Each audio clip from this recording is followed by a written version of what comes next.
My father didn't even clear his throat before doing it.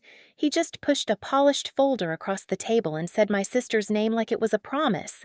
Lina had been home for 7 days. I'd carried my parents for 10 years. My mother's nod was the loudest thing in the room. I didn't argue. I didn't even blink.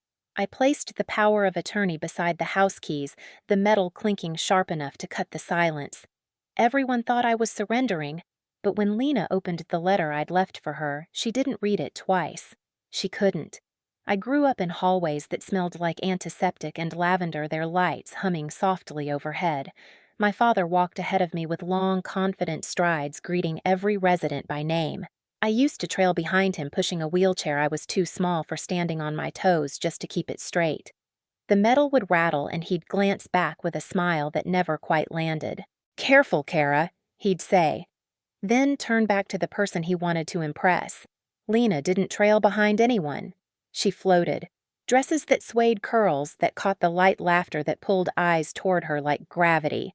My mother posed her in doorways and beside holiday decorations, posting photos with captions about our bright future. I sometimes appeared in the background of those pictures, half cut, holding a clipboard, or wiping a spill no one noticed but me. Even as kids, the division felt rehearsed. Lina got the dance shoes, the summer camps, the weekend trips to unlock her potential. I got responsibility. Cara's independent, my parents told everyone, as if independence were something I was born with rather than shaped into. When Lina complained about her homework, they hired a tutor. When I brought home straight A's, my father nodded without looking up from his laptop. "Expected from you." There was one birthday I remember clearly. Lina's cake had sparklers, gold balloons, and a dozen relatives crowding around her. Mine, 2 months later, was a sheet cake from the grocery store left on the kitchen counter, half frosted and already leaning. My mother kissed my cheek and reminded me to grab my work uniform before heading to the facility for an evening shift. I was 16. The shift wasn't required, the mortgage was.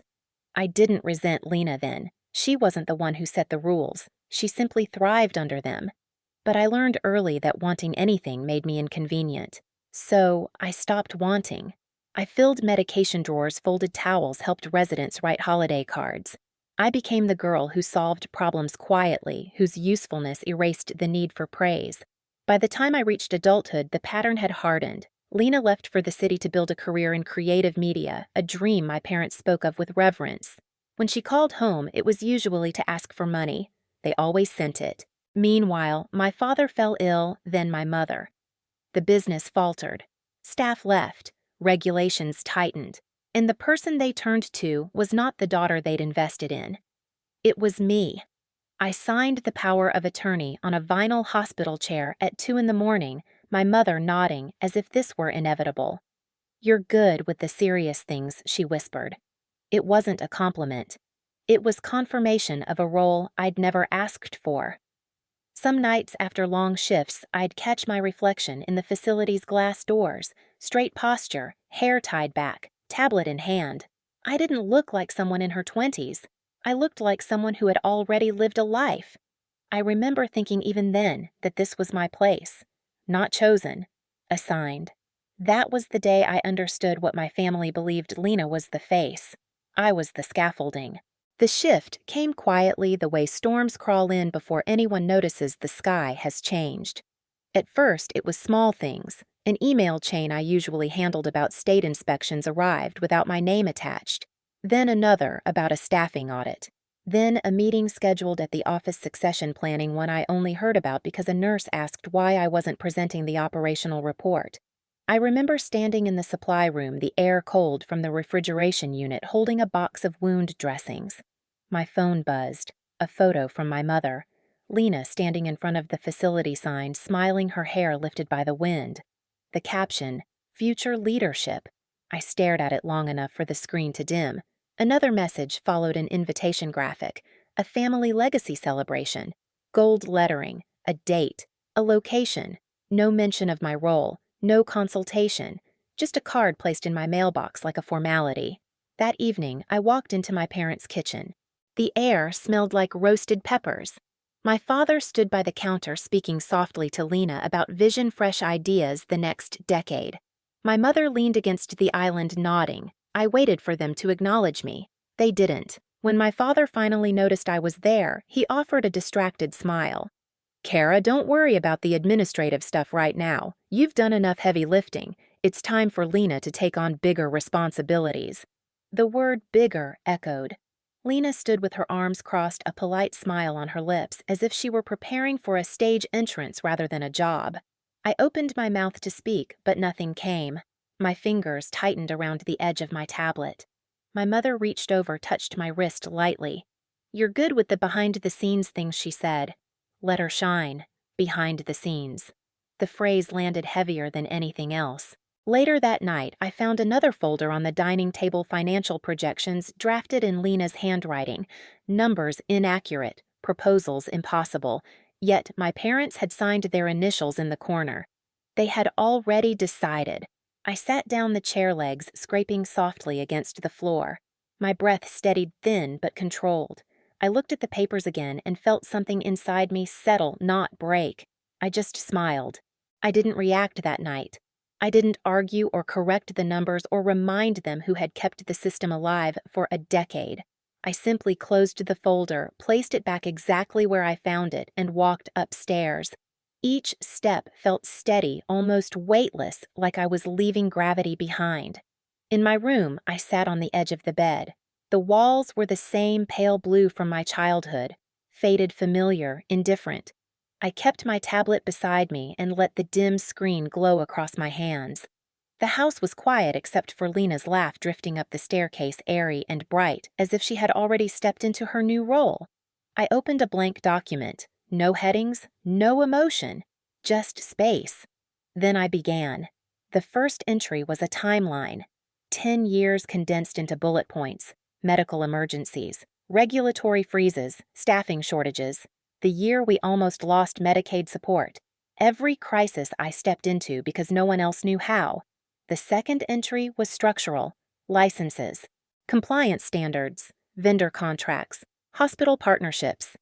I listed the names of every person who relied on the system, not the property to function, the inspectors who trusted my reports, the physicians who approved our care protocols, the caseworkers who called me not my parents when families panicked.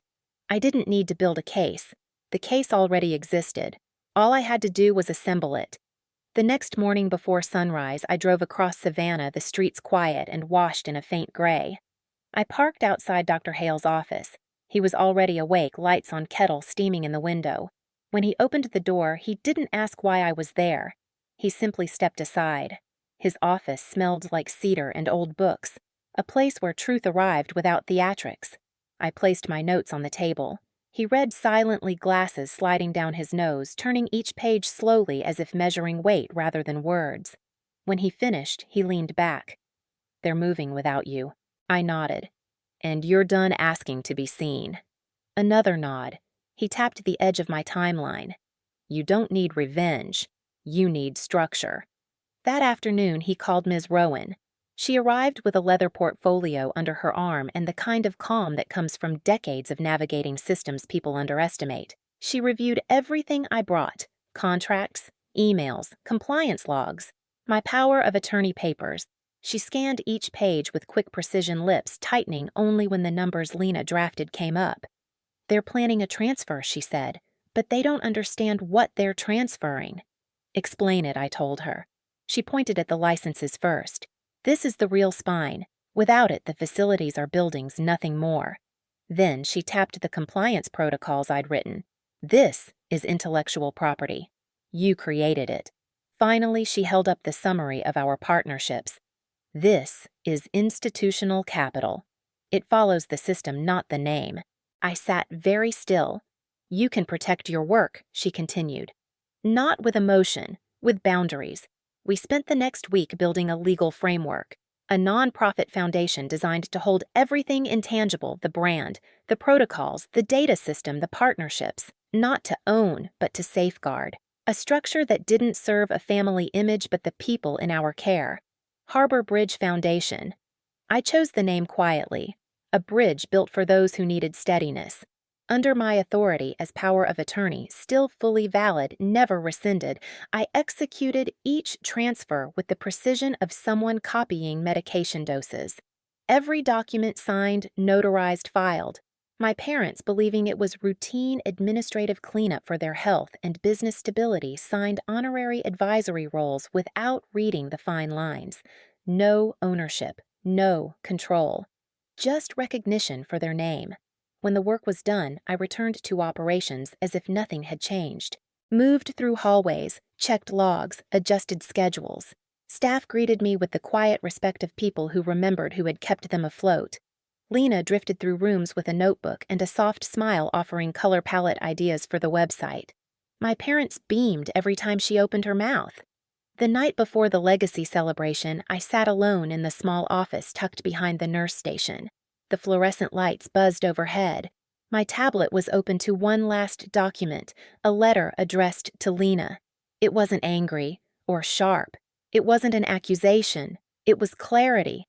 I wrote about what she was inheriting, a shell without the system, responsibility without preparation, a title without the backbone beneath it. I explained the foundation not to shame her, but to prepare her for the truth my parents refused to see. I ended with one line that felt like stepping out of a shadow. What you carry next depends on what you choose to hold.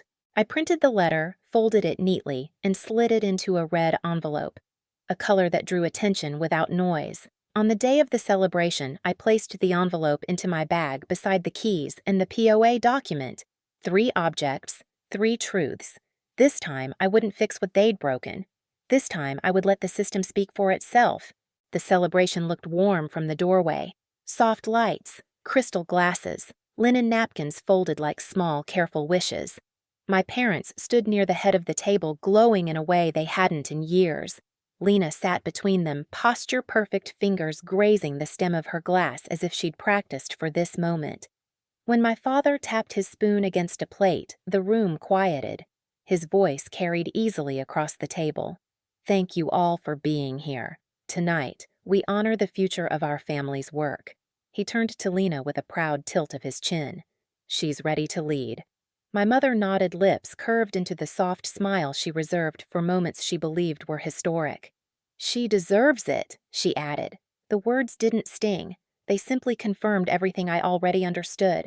I waited until the applause faded. Then I stood. Not abruptly, not with force. Just enough for chairs to stop shifting and for conversations to fall silent. I placed 3 items on the table in front of me: the keys, the power of attorney document, and the red envelope. The keys made the smallest sound, a crisp metallic tap that cut through the room's warmth. My father frowned. Cara, this isn't necessary. I slid them gently toward Lina. It's all yours. Some guests smiled, mistaking it for grace. Others exchanged glances, sensing the wrong kind of stillness in the air. Lina reached for the envelope first. Her fingers traced its edge before slipping inside to unfold the letter. Her eyes skimmed the first lines, then sharpened. She flipped to the next page, then the next. Her breath caught. "What is this?" she whispered. No one answered. She read further, hands tightening around the paper knuckles, whitening. "No, this can't be right." Her voice rose thin and disbelieving. "You're joking." Her chair screeched backward as she stood. The room jolted with her. My father grabbed the papers from her hand. His face drained as he reached the section outlining the transfer's brand protocols, operational rights, the licensing agreements, all under Harbor Bridge Foundation. His fingers trembled. "Cara." "What did you do?" I didn't respond. My mother snatched a page, scanning it in quick, frantic bursts. This says we don't own any of this. That the facilities are buildings," I said quietly. "Just buildings." A hush fell. Even the clinking silverware stilled. In the far corner, Mr. Hayes, Harbor Bridge's attorney, rose from his chair. He had blended into the room until the moment he was needed. His voice was calm, even polite. "Everything in that packet is accurate. The transfers were executed 3 years ago, during the period when Ms. Cara Hart held full legal authority to act on behalf of her parents." My father's voice cracked. "Without our consent." With your signatures, Hayes replied gently. You both approved the documents at the time. We have medical verification and third-party oversight confirming the necessity. Lina looked from him to me, eyes wide, breath uneven. So what did they just give me? Hayes folded his hands. 2 aging properties and the debt tied to them. Anything more would require certification from Harbor Bridge. Certification is contingent upon meeting the care standards Ms. Hart designed. My mother shook her head. She can meet them. She can learn. Hayes lifted a single page. If staffing ratios drop, if safety protocols lapse, if any core process deviates by more than a small percentage, Harbor can revoke the license within 60 days. Without a license, the buildings cannot operate. My father's voice sank to a whisper. So, we have nothing. I didn't correct him. They had exactly what they valued: appearance without structure. Lina sank back into her seat, the letter limp in her hands. The confident posture she'd carried all evening, dissolved shoulders folding inward. I thought I was taking over something real. I finally spoke.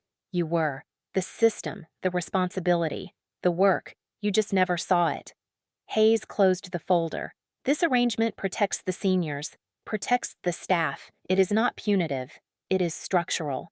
My parents stared at me as if seeing me for the first time, not as the daughter who carried them, but as the person who no longer would. I didn't offer comfort. I didn't raise my voice. I simply stepped back from the table, the room's silence following me out the door. The system would speak from here. I didn't sleep that night. Not from guilt, there was nothing to feel guilty about, but because the house felt strangely quiet, without the weight of expectation pressing against the walls. My phone stayed dark on the nightstand. No alerts from staff, no late calls about medication errors, no reminders about inspections. The silence felt unfamiliar, like stepping into a room I didn't realize existed. By morning, the consequences had already begun to unfold. I saw them from a distance, not because I avoided them, but because I no longer belonged inside their orbit. The bank emails, the staff resignations, the compliance notices, none of it came to me. It all went exactly where responsibility had been placed. Still, I drove to the new Harbor Bridge Center before sunrise. The windows glowed a soft amber, reflecting the first light over the river. Inside, volunteers were setting up morning activities, their voices low and steady. Someone was tuning a piano in the recreation room. The notes drifted through the hallway like a quiet reminder that life continued even when families didn't. I walked into my office. The room was small, almost plain, but the morning light softened everything. The edges of the desk, the muted colors on the wall, the stack of folders I'd left the night before. I set down my keys and exhaled slowly, the breath dropping into the space like a final weight being released. Later that week, I saw my parents in a Medicaid waiting room. They sat together, hands clasped, staring straight ahead. They didn't see me walk by. I didn't pause. Not out of anger, but because there was nothing left to fix. A month later, during a site visit, I noticed Lina in one of the Allied facilities pushing a resident's wheelchair, her movements small and careful. She looked different without the spotlight. She didn't notice me. I let her have the moment. Some stories end with victory. Mine ended with space, clean, quiet, earned. For the first time, I wasn't carrying anything that wasn't mine. In the end, nothing dramatic followed. No shouting, no slammed doors, no final reckoning. Just a clean line drawn in quiet. Families fracture loudly, but boundaries settle like dust, soft, inevitable, impossible to sweep away once you finally stop pretending you're the one holding everything up. Freedom didn't come from winning. It came from stepping aside without looking back. Sometimes the strongest thing you can say is nothing at all. And sometimes the silence that follows is the only truth that ever mattered. If this story stayed with you, stay close. More are coming.